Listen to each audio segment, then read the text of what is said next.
actress Leah Remini has left the Church of Scientology. She was apparently very critical of the church while she was a member, and the church didn't like that. But she did cut her ties, and recently she wanted to thank her supporters because once this news broke, a lot of people did support her. So I want to read what she had to say.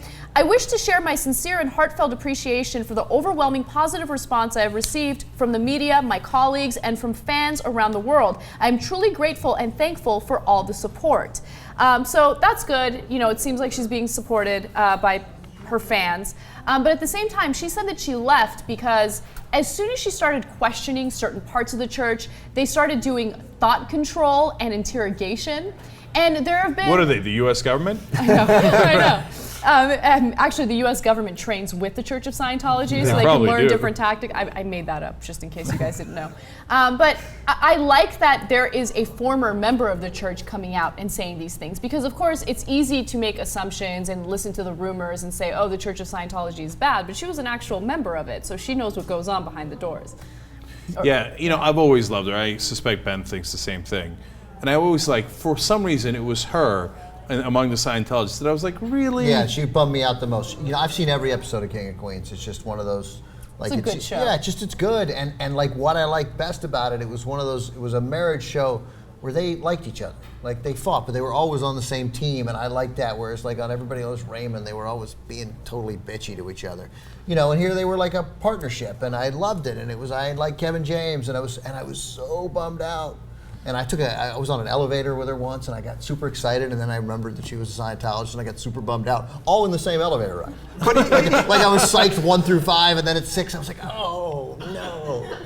That's how Scientology starts getting you. That's right, exactly. That's right, how it works. But is it partly the affection for her? Is it partly because she's such a Brooklyn girl? So that doesn't seem what we associate with Scientology. Really, like we associate it with this over-the-top Hollywood whatever. But her whole thing is that she's a girl from Brooklyn. So there are two things. Yeah. So one, as you were doing the hand motions, you said, "Is the affection partly because?" I was like, I don't know. It could be.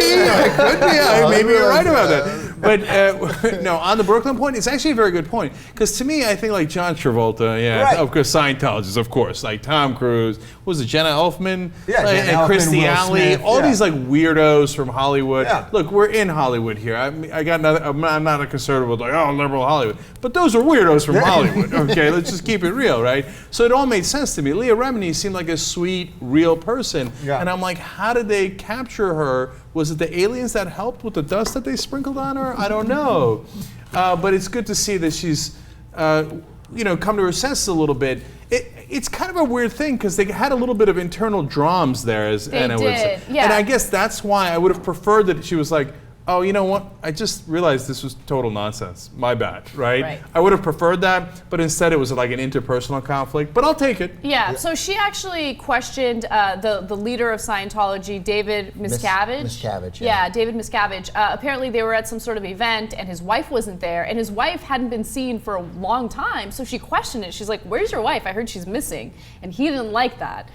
So after that happened, that's when the thought control started, allegedly, according to what she's saying. So yeah, all that means, my hunch is she does doubt a lot of the dogma, and that but this is what causes it. This is the break. You realize that a guy like David, you realize that they're phonies, and then that makes you start doubting everything. But it's hard. I'm sure her closest friends were in the church, and they're all like, and they had a great time, and they're good people, and they're buddies, and they go to picnics, and they do all the normal things. So, asking somebody to extricate themselves from that and totally reject it, that's a big step. So right, but also, we all joke about religion all the time, and it's like, you can get out, you can be Jewish or Catholic or whatever and get out, and then you're out, and then that's it. You get out of Scientology, and then all this craziness happens. So I think that does go to a little bit of what's going on behind the scenes there. You can retire from being Jewish, and they're not running around trying to. The guilt will stay with you forever, but the where do I go? Who do I talk to? Yeah. But they're not running around. There aren't Jews chasing you. We need this guy back in. But with this, there's no retaliation. Exactly. It's as if they're going to reveal this guy back in. We need this guy, man. We'll circumcise him again. Whatever. All right. And that when somebody, asks a question and then you get interrogated afterwards, that's a giant red flag. Yeah. That says cult all over.